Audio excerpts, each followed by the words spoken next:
Imagine for a second a sprawling, massive metropolis. You've got millions of inhabitants, constant, nonstop movement, and this absolute, literal, life-or-death need to deliver supplies and clear out waste. Well, that metropolis, that's you. Operating inside your body right this very second is an absolute engineering marvel. It is the ultimate transport network. So, welcome to today's Explainer, where we're going to be looking at the architectures of vital flow, the circulatory system. Now you might be wondering, when you strip away all the insane complexity of human biology, what is the actual underlying blueprint of this biological city? Like, how does it perfectly distribute exactly what is needed, precisely where it's needed, for your entire lifetime? Well, that is exactly the structural mystery we are unpacking today. Okay, let's quickly run through our blueprint for today.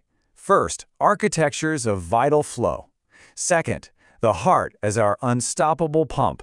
Third, blood vessels forming the network. Fourth, blood as the essential cargo. Fifth, we'll get into some deep explanations. And finally, we'll wrap up with the pulse of life. All right, let's dive right into Section 1, Architectures of Vital Flow. So we aren't just looking at some random jumbled assortment of biological parts here. We are looking at a highly complex system composed of deeply interconnected components.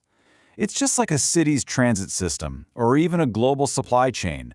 Our vital flow depends entirely on architectural harmony. The whole thing is completely dependent on the flawless execution of its individual parts. Seriously, if just one piece fails, the entire biological city feels the impact. Moving right along to Section 2, the heart, unstoppable pump. Okay, so the heart acts as your central power station. And I really want to stress this. It is way more than just a muscle. It's the primary generator that keeps this entire architectural system from just coming to a complete standstill. Just think about the sheer mechanical demand for a second. It's a pump operating continuously. No breaks, no vacations, generating immense pressure to push material to the absolute furthest reaches of your body. It's mind-blowing when you really think about it. Which brings us to Section 3, blood vessels, the network. Because let's be real, a ridiculously powerful pump is completely useless without pathways to actually direct the flow, right? That is where blood vessels come in, creating our systemic network. They act as the sprawling, multi-lane highways in the tiny microscopic alleyways of our body, making sure the distribution reaches every single biological zip code. It's an infrastructure project of a scale that's almost hard to wrap your head around, and it's meticulously packed inside every single one of us. Let's shift gears to Section 4, blood, the essential cargo. Blood isn't just some generic biological liquid. It is the critical cargo that this entire architecture was built to move in the first place. I mean, the pump and the network, they don't just exist for their own sake. They are purpose-built for this specific material. Blood is literally the lifeblood, carrying exactly what the metropolis needs to thrive. Consider the symbiotic relationship we've got going on here. On one hand, you have the static infrastructure, the heart and the blood vessels, acting as the heavy, driving machinery. And on the other hand, you have the dynamic cargo, the blood itself. The absolute most efficient highways and the most powerful engines in the world are completely meaningless if there's no cargo to deliver.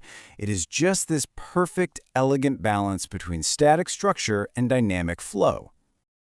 All right, let's dig a little deeper in Section 5, deep explanations and examples.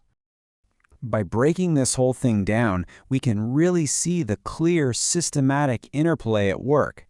It's a three-part dynamic. You've got the heart serving as the pump, generating the motive force. Then the blood vessels act as the network, providing that necessary routing. And finally, the blood serves as the cargo, delivering the actual vital value. Much like global shipping, or even how data moves across the internet, It relies heavily on this exact dynamic, optimized flawlessly. And these components, they function together in a continuous, incredibly reliable loop, the cycle of flow. It goes like this. The heart pumps to initiate the action. Then the vessels route the flow precisely where it needs to go. And boom, the blood delivers the cargo. This sequence repeats millions and millions of times over a lifespan. And once the cargo arrives, it seamlessly cycles right back to begin the whole process again, sustaining the biological metropolis without missing a beat. Finally, wrapping up with Section 6, the pulse of life. So, we've explored the structural blueprint of this unstoppable system today. And as we finish up this explainer, I want to leave you with one final thought.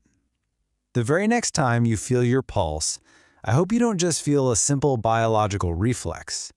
I hope you feel the rhythm of a sprawling, complex metropolis. Picture those vast internal highways and that precious cargo being flawlessly delivered in perfect architectural harmony. Thanks so much for joining me today. Keep marveling at the incredible architecture operating right inside of you.